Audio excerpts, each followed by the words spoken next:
Assalamualaikum warahmatullahi wabarakatuh.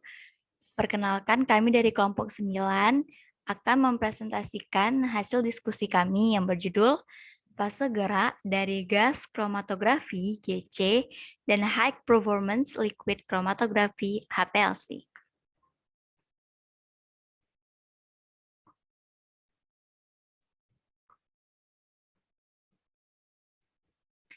Nah, selanjutnya saya akan memperkenalkan anggota kelompok saya, yaitu saya sendiri, Oktania Dia Ulhak, Salaswati, Febi Aisyah, dan Narisa. Adapun dosen pengajar mata kuliah analisis instrumen yaitu Bapak Profesor Dr. Renat Rinaldi Idrus, SSI. Nah, selanjutnya saya akan menjelaskan outline presentasi ini. Yang pertama ada gas kromatografi, 1. Sejarah, 2. Pengertian dan prinsip alat, 3. Instrumen, 4. Fase yang digunakan, 5. Syarat fase gerak, 6. Contoh fase gerak, 7. Mekanisme kerja fase gerak, 8. Kelebihan dan kekurangan, 9. Contoh kasus. Begitu pula outline pada High Performance Liquid Chromatography atau HPLC. Nah, di sini saya, yaitu Oktani Diolhak, akan menjelaskan mengenai gas kromatografi. Saya akan menjelaskan mengenai sejarah GC. Nah, yang pertama ada Mikhail Semyonovich Svet. Dia merupakan seorang botani yang menemukan teknik kromatografi, memakai kolom gelas yang isinya kalsium karbonat yang berfungsi sebagai absorben. Nah, dia merupakan teknik penemu kromatografi sekitar 1900-an yang berhubungan dengan pigmen pada tanaman. Selanjutnya ada Bapak Fritz Prior yang menuliskan karya ilmiah tentang kromatografi. Selanjutnya ada Archer John Porter Martin. Dalam proses pengembangan kromatografi, beliau menggunakan kertas saring berpori. Hal ini memungkinkan mengisolasi dan mengenali bahan kimia yang mirip asam amino. Selanjutnya ada Erika Kremer. Beliau merupakan seorang ahli kimia dan salah satu profesor di Universitas Innsbruck. Beliau juga orang penting yang mempelopori teknik gas kromatografi. Nah, di sini kromatografi berasal dari kata kroma atau warna dan graven penulisan, merupakan suatu teknik pemisahan fisik karena memanfaatkan perbedaan sifat-sifat fisik dari komponen-komponen yang akan dipisahkan. Hasil pemisahan yang dikehendaki tergantung untuk keperluannya, sehingga dapat dipilih teknik kromatografi yang sesuai, mulai dari yang sederhana hingga yang sangat rumit. Nah, kromatografi gas merupakan metode yang dinamis untuk pemisahan dan deteksi senyawa-senyawa yang mudah menguap dalam satu campuran. Dasar pemisahan kromatografi adalah perbedaan kecepatan migrasi komponen senyawa-senyawa yang dibawa oleh fase gerak atau mobile phase dan ditahan secara selektif oleh fase diam atau stationary phase. Nah, pemisahan kromatografi gas dilakukan di dalam kolom yang terbagi atas dua jenis, yaitu kolom kemas dan kolom kapiler. Nah, untuk analisa gas kromatografi sendiri, bagi atas dua, yaitu analisa kuantitatif dan analisa kualitatif. Kromatografi gas memiliki fungsi untuk menganalisa struktur molekul senyawa dan memisahkan fraksi-fraksi kimia dalam senyawa. Sinyal detektor biasa digunakan untuk analisa kuantitatif pada gas kromatografi, yaitu berdasarkan 1. Analisa berdasarkan tinggi puncak, 2. Analisa berdasarkan area puncak, 3. Analisa dengan kurva kalibrasi sebagai standar, 4. Metode internal standar. Nah, sementara analisa kualitatif pada gas kromatografi itu bisa menggunakan analisa yang membandingkan waktu retensi. Nah, seperti yang kalian lihat, pembagian kromatografi gas itu terbagi atas dua, yaitu gas cair dan gas padat. Nah, pada gas cair, fase diam atau stationary phase yang digunakan itu cair, dan fase gerak atau mobile phase yang digunakan itu gas. Nah, untuk mekanismenya berupa partisi. Untuk gas padat, fase diam atau stationary phase yang digunakan padat, dan fase gerak atau mobile phase yang digunakan gas. Nah, untuk mekanismenya berupa absorpsi. Nah, prinsip kerja GC itu sebenarnya cukup mudah ya. Pertama-tama, cuplikan atau simpel akan diinjeksikan ke dalam injektor. Kemudian diuapkan hingga hasilnya berubah menjadi uap atau gas. Cuplikan yang sudah berbentuk menjadi gas atau uap akan masuk ke dalam kolom pemisah. Kemudian komponen-komponen sampel yang akan terpisah melewati kolom karena perbedaan daya absorpsi fase diam dari komponen sampel tersebut. Nah, komponen yang telah terpisah didorong oleh fase gerak agar dapat bergerak di sepanjang kolom yang berupa pita-pita. Setelah sampel dipisahkan menjadi komponen-komponennya, masing-masing komponen tersebut akan keluar dari kolom bersama fase gerak. Konsentrasi komponen tersebut dapat diukur dengan suatu detektor yang akan menghasilkan sinyal dan dikirim ke pencatat berupa kromatogram. Nah, selanjutnya ikut komponen-komponen untuk mekanisme kromatografi. Nah, instrumen GC sendiri terdiri atas gas supply, injektor, detektor, kolom, oven, dan data handling. Bisa kalian lihat ya gambarnya. Nah, selanjutnya itu fase kromatografi gas. Kromatografi gas itu terdiri atas dua fase. Nah, dia ada fase gerak dan fase diam. Untuk fase diam merupakan lapisan cairan mikroskopis atau polimer yang akan menempati kolom. Kromatografi gas fase diam berupa zat padat atau zat cair. Fase gerak merupakan zat dan zat terlarut terpisah sebagai uap. Pemisahan tercapai dengan partisi sampel antara fase gas bergerak. Nah, selanjutnya akan dilanjutkan oleh teman saya. Baik, saya Narisa.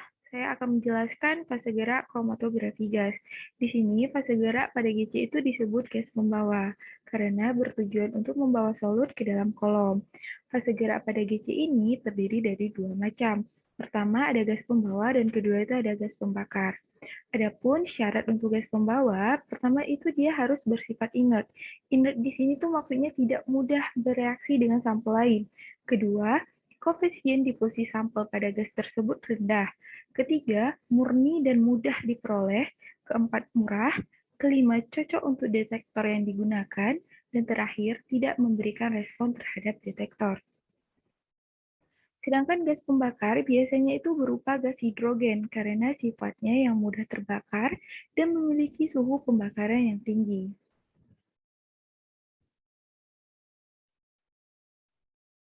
Selanjutnya di sini teman-teman bisa lihat contoh fase gerak dan pemakaian detektornya. Untuk gas pembawa hidrogen biasanya itu menggunakan detektor TCD, sedangkan gas pembawa helium, detektor yang biasa digunakan itu adalah TCD, FID, FPD, dan FTD. Sedangkan untuk gas pembawa nitrogen, detektor yang biasa digunakan di sini adalah FID, FPD, FTD, dan ECD. Sedangkan gas pembawa argon biasanya menggunakan detektor FID. Sedangkan gas pembawa argon yang ditambah dengan metana sebanyak 5% biasanya menggunakan detektor dengan tangkap elektron atau ECD. Selanjutnya, mekanisme fase gerak kromatografi gas. Pertama, fase gerak atau gas pembawa disuplai pada tekanan 10-40 psi dengan laju aliran 2-50 cm3. Kedua, tekanan gas dikontrol dengan menggunakan pengontrol aliran massa, sehingga laju alirannya akan menurun berbanding terbalik dengan suhu, di mana suhunya itu akan meningkat. Hal ini tuh terjadi karena peningkatan viskositas gas pembawa. Terakhir, uap air, hidrokarbon, dan kotoran yang terdapat di dalam gas akan mempengaruhi kinerja kolom dan respon detektor. Hal ini dapat dihilangkan dengan melewati perangkap yang mengandung adsorben yang sesuai. Jadi, biasanya gas pembawa yang sering digunakan pada GC ini adalah nitrogen, helium, dan hidrogen. Selanjutnya, kelebihan dan kekurangan pada GC.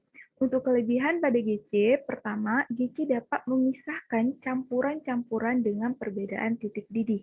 Kedua, analisisnya itu cepat, sekitaran 10-15 menit. Ketiga, mudah dioperasikan. Keempat, volume yang diperlukan itu sangat kecil, sekitaran 1-10 ml. Kelima, tidak merusak sampel. Keenam, sensitivitasnya itu tinggi. Sedangkan kekurangan pada GC, pertama, sampelnya terbatas, hanya untuk zat yang mudah menguap. Kedua, tidak mudah dipakai untuk memisahkan campuran dalam jumlah besar.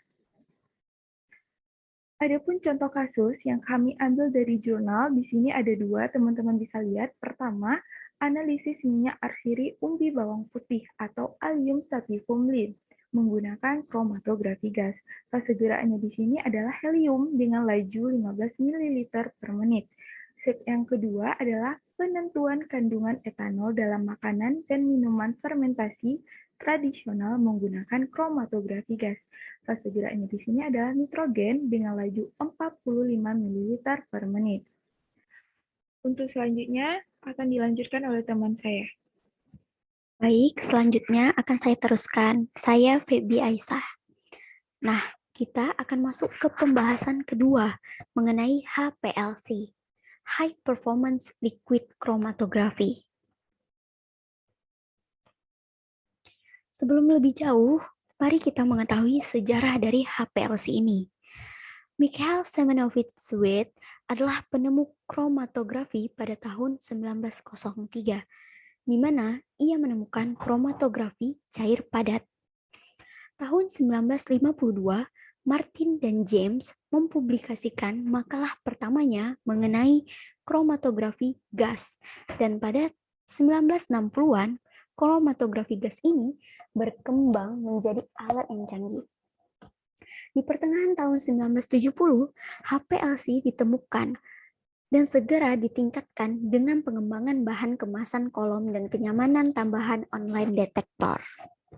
Tahun ke tahun, pada tahun 1980-an, HPLC sudah sering digunakan untuk pemisahan senyawa kimia dengan meningkatkan teknik-teknik baru dalam pemisahan, identifikasi, pemurnian, dan kuantifikasi, jauh di atas teknik-teknik sebelumnya.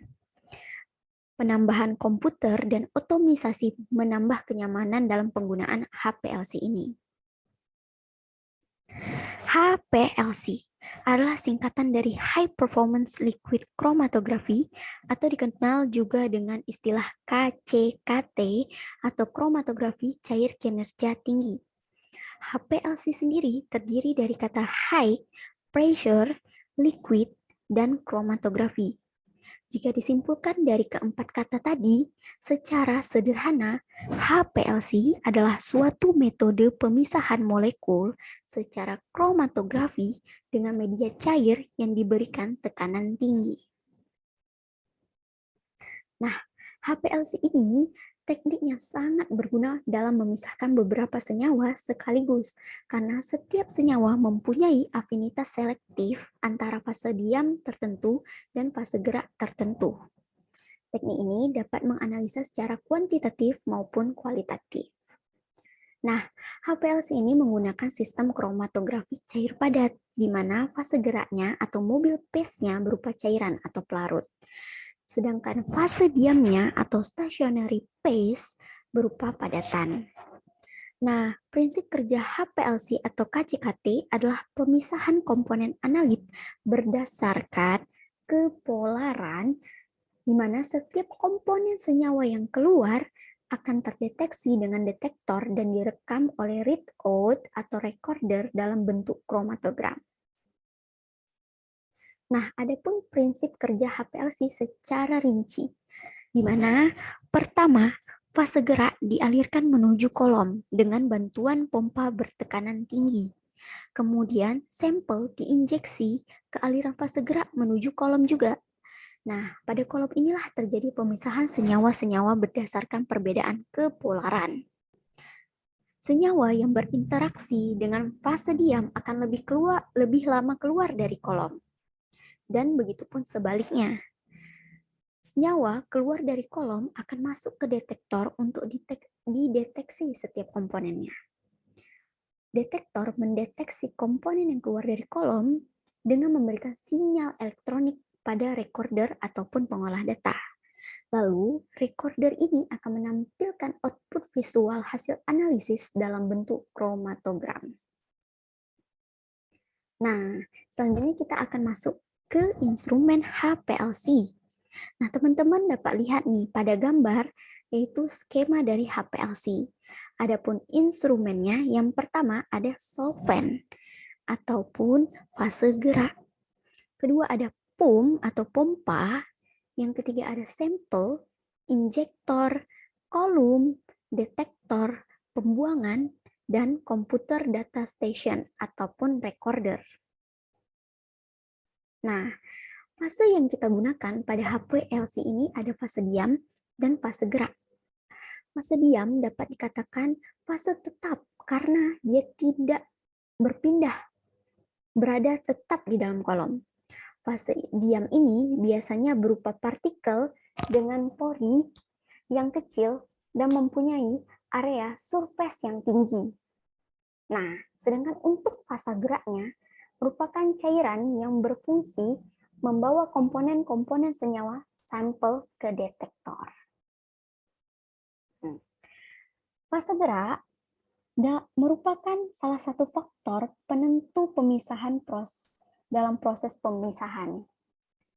Sebelum digunakan, fase gerak ini harus dihilangkan dulu gasnya, yang disebut proses degassing. Tujuannya adalah untuk menghindari berkumpulnya gas dengan komponen lain pada pompa dan detektor. Selanjutnya, fase gerak harus disaring terlebih dahulu, di mana tujuannya adalah untuk menghindari partikel-partikel kecil yang dapat terkumpul dalam kolom ataupun tabung yang sempit sehingga mengakibatkan kekosongan pada kolom ataupun tabung tersebut. Nah, fase gerak yang digunakan biasanya merupakan campuran 2 atau lebih pelarut. Berdasarkan komposisi fase geraknya terbagi 2, yaitu isokratik dan gradien. Isokratik sendiri merupakan komposisi dari fase geraknya tetap sama selama proses analisa atau analisis. Sedangkan si gradien, komposisi fase geraknya berubah-ubah selama proses analisis.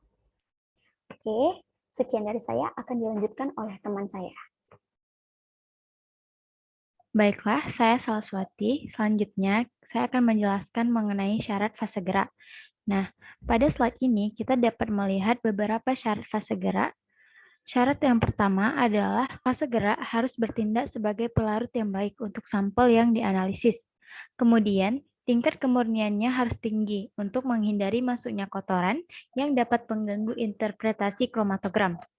Syarat selanjutnya adalah densitasnya sekecil mungkin atau viskositasnya rendah, umumnya tidak melebihi 0,5 centipoise.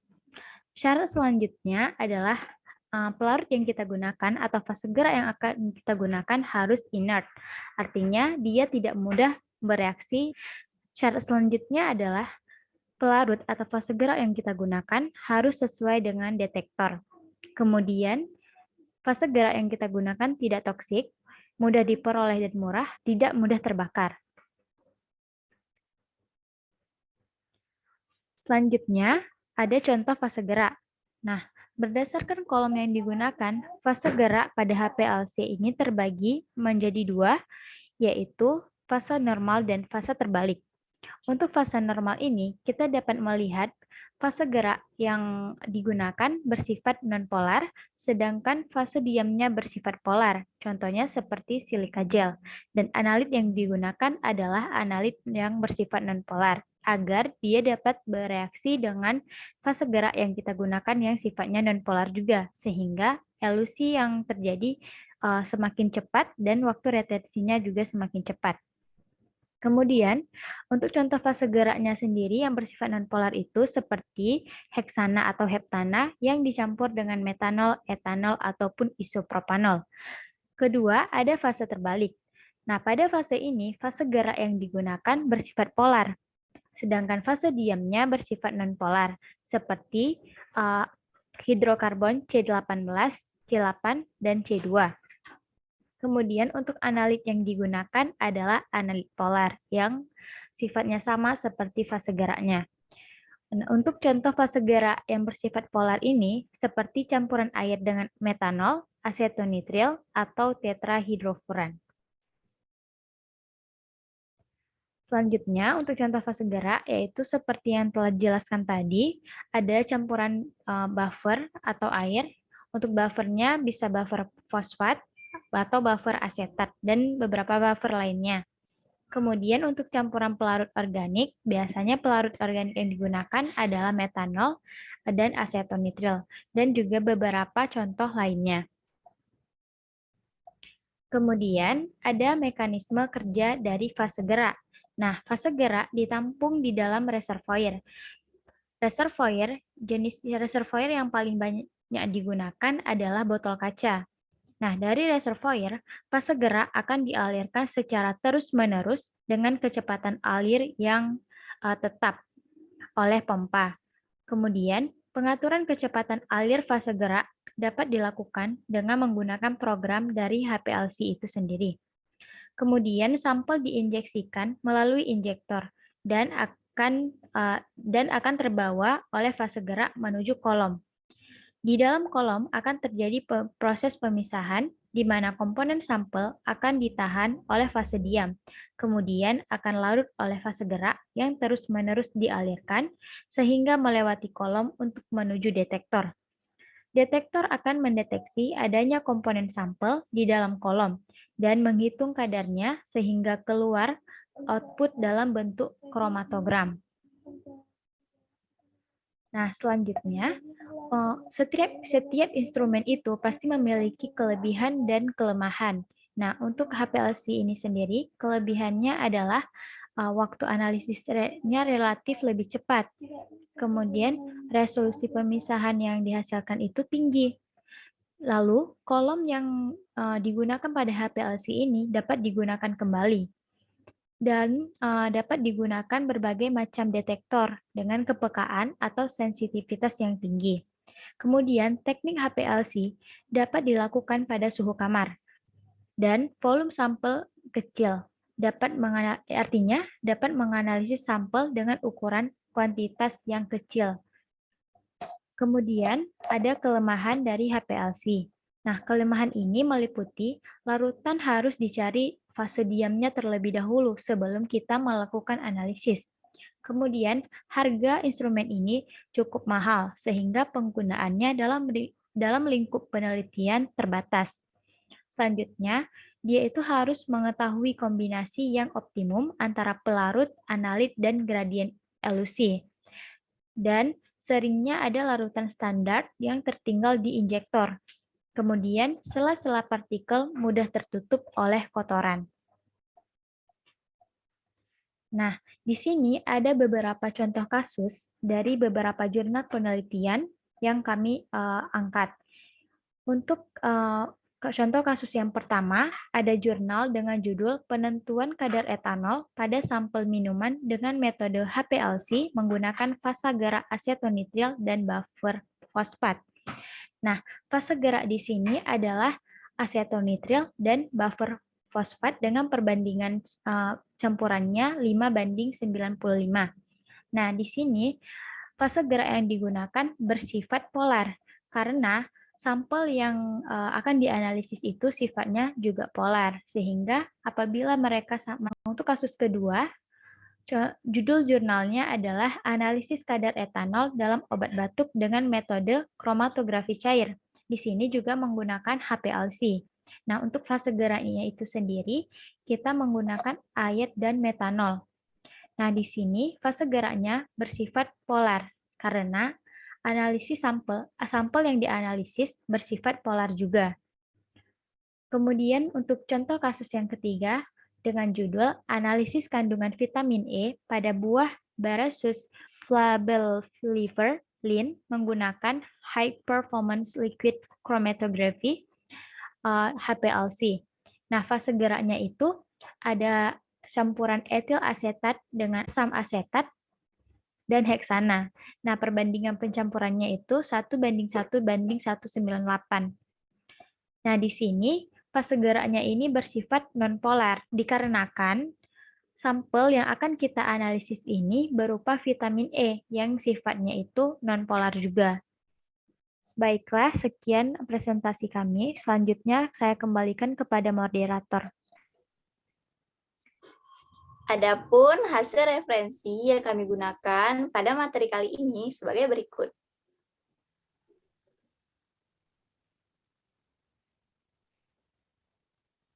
Nah, terima kasih atas perhatiannya.